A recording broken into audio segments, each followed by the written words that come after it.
বিসমিল্লাহির রহমানির রহিম।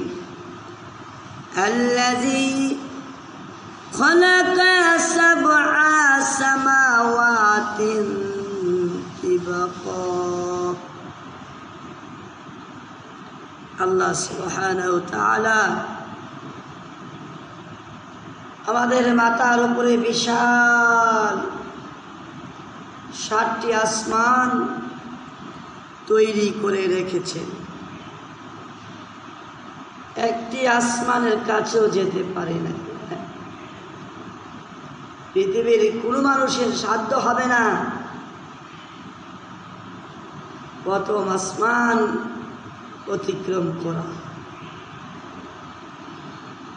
অনেকেই বলে থাকে অনেক কিছু, আসলে কিচ্ছু নয়। প্রথম আসমান, দ্বিতীয় আসমান, তৃতীয় আসমান, এইভাবে সপ্তম আকাশ আল্লাহ তাআলা নিখুঁতভাবে খুঁটিবিহীন অবস্থায় আমাদের মাথার উপরে সৃষ্টি করে রেখে দিয়েছেন। সেগুলি নিয়ে কি চিন্তা করি? সেগুলি নিয়ে কি একটু ভাবি যে তিনি কি মহান স্রষ্টা? তিনি কিভাবে এগুলি নিখুঁতভাবে খুঁটিবিহীন অবস্থায় বিশাল বিশাল বড় আকাশ নির্মাণ করেছেন। আল্লাহু আকবার। এই বিশাল বিশাল আকাশ পাড়ি দিয়ে, সিদরাতুল মুনতাহা পাড়ি দিয়ে, বাইতুল মামুর পাড়ি দিয়ে আল্লাহ তাআলা আরশ আজিম, যেখানে আল্লাহ রাজপ্রাসাদ, যেখানে আল্লাহ তাআলা রাজ সিংহাসন, সে আরশ আজিম থেকেই তিনি সব পর্যবেক্ষণ করতে পারেন। ইচ্ছা করলে আবার তিনি বান্দাদের দিকে উকি ঝুঁকি মারতে পারেন। প্রথম আসমানের, তৃতীয় আসমানের, চতুর্থ আসমানের বিভিন্নভাবে বিভিন্ন সময় তিনি বান্দার প্রতি রহমত করুণা নাজিল করার জন্য আসতেও পারে। এক হাদিসে এসেছে, রাতের 3 ভাগ যখন হয়ে যায় তখন আল্লাহ তাআলা বান্দার প্রথম আসমানে এসে ডাকতে থাকে, তোমাদের কার কি প্রয়োজন, কার কি চাহিদা, কার কি অভাব, কার কি সমস্যা, আমার কাছে বলো, আমি এই সমস্যা মিটিয়ে দিই। আমরা তো সেই আল্লাহর কাছে চাইতে পারি না, সেই আল্লাহর কাছে যাইতেও পারি না, সেই মনও নাই। আমরা সব হয়ে গেছি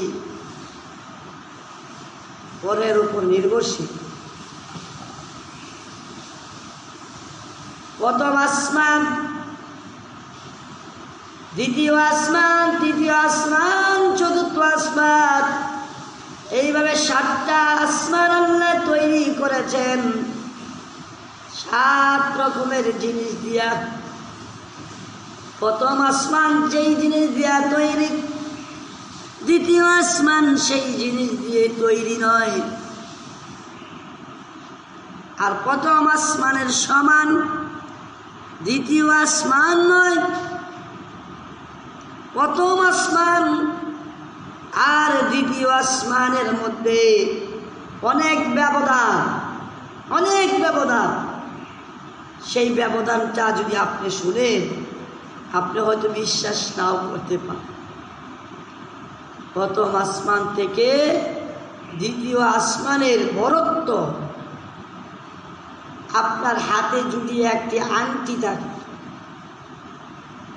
আপনার এই আংটিটা যদি একটি খোলা মাঠে ফেলে দেন, এবার বলেন আংটি বড় হবে নাকি মাঠটা বড় হবে?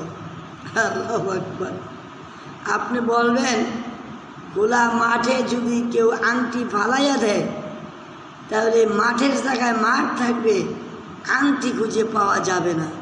আংটি যে কোথায় গিয়ে লুকাইয়া আছে সেটাই খুঁজে বের করা যাবে না। প্রশ্ন করতে পারেন, মাঠের সাথে আংটির কি সম্পর্ক, বা আংটির সাথে আসমানের কি সম্পর্ক? ভাই, প্রথম আসমানটা দ্বিতীয় আসমানের তুলনায় আপনার হাতের আংটির সমান। মাঠের মধ্যে যেমন করে আংটিটা ছুঁড়ে মেরে দিলে আংটির কোনো অস্তিত্ব খুঁজে পাওয়া যাবে না, কোথায় আছে আংটি, বিশাল বড় মাঠ। ঠিক তেমনি করে প্রথম আসমানটা যদি দ্বিতীয় আসমানের মধ্যে ছুঁড়ে মেরে দেন, তাহলে দ্বিতীয় আসমানটা এত বিশাল, ওই দ্বিতীয় আসমানের নিকটে প্রথম আসমানটা আপনার হাতের আংটির সমান। এখন চিন্তা করেন, প্রথম আসমানটাই বা কত বড়, আর দ্বিতীয় আসমানটা যে আরো কত বড়। আল্লাহু আকবার। এইভাবে প্রথম আসমানের চাইতে দ্বিতীয় আসমান, দ্বিতীয় আসমানের চাইতে তৃতীয় আসমান, তৃতীয় আসমানের চাইতে চতুর্থ আসমান, চতুর্থ আসমানের চাইতে পঞ্চম আসমান, পঞ্চমের চাইতে ষষ্ঠ, ষষ্ঠর চাইতে সপ্তম আসমান। বিশাল বড়। এই বড়ত্বের কথা বলে শেষ করা যাবে না। এই কথার উপর বিশ্বাস থাকাটাই প্রকৃত মুমিনের দাবিদার। এই 7 আসমান পাড়ি দিয়ে, সিদরাতুল মুনতাহা পাড়ি দিয়ে, বাইতুল মামুর পাড়ি দিয়ে, এরপরে হচ্ছে আল্লাহ তাআলার সিংহাসন, অনেক উপরে, অনেক উপরে। সেই জগতের চিন্তা, সেই জগতের ভাবনা, সেই জগতের অবজার্ভ, সেই জগতের অ্যানালাইসিস করা আমাদের মোটো সেই জ্ঞান নাই। আমরা মনে করি যে দুনিয়াতে এই জমিনে যা আছে তা নিয়ে কারাকারি, জমিনে যা আছে তা নিয়ে কারাকারি। আসলে জমিনে কি আছে ভাই, কি আছে জমিনে, কতটুকু আছে? এটা পেয়ে আমরা অনেক গর্ব করি, অনেক অহংকার করি, অনেক তাকাব্বুরি করি। পৃথিবীর একটা ছোট্ট একটা গ্রহ, এই সূর্য একটি পৃথিবী একটি সূর্য জগতের একটি গ্রহ মাত্র। এই পৃথিবী নামক গ্রহের চাইতে আরো বিশাল বিশাল বড় বড় গ্রহ রয়েছে, যেই গ্রহগুলির মধ্যে মানুষ বাস করে না ভাই। সেই গ্রহগুলোর মধ্যে মানুষই বাস করে না, আর পৃথিবীর মতো একটি গ্রহের মধ্যে মানুষ বাস করে, আবাদ করে। তারা কি করে অহংকার, তাকাব্বুরি, তাদের ক্ষমতা, তাদের জোর, তাদের শক্তি, মনে হয় তারা অনেক কিছু পেয়ে গেছে। একটু উপরের দিকে ওঠেন না মিয়া, একটু উপরের দিকে যান, দেখেন, একটু খেলা দেখে আসেন। আল্লাহর কুদরতি খেলা কি বিরাজ করেছে। আল্লাহু আকবার। আল্লাহ সঠিক বুঝার তৌফিক দান করুন। আমিন। ওয়া মা তাওফিক ইল্লা বিল্লাহ। আসসালামু আলাইকুম ওয়া রাহমাতুল্লাহ।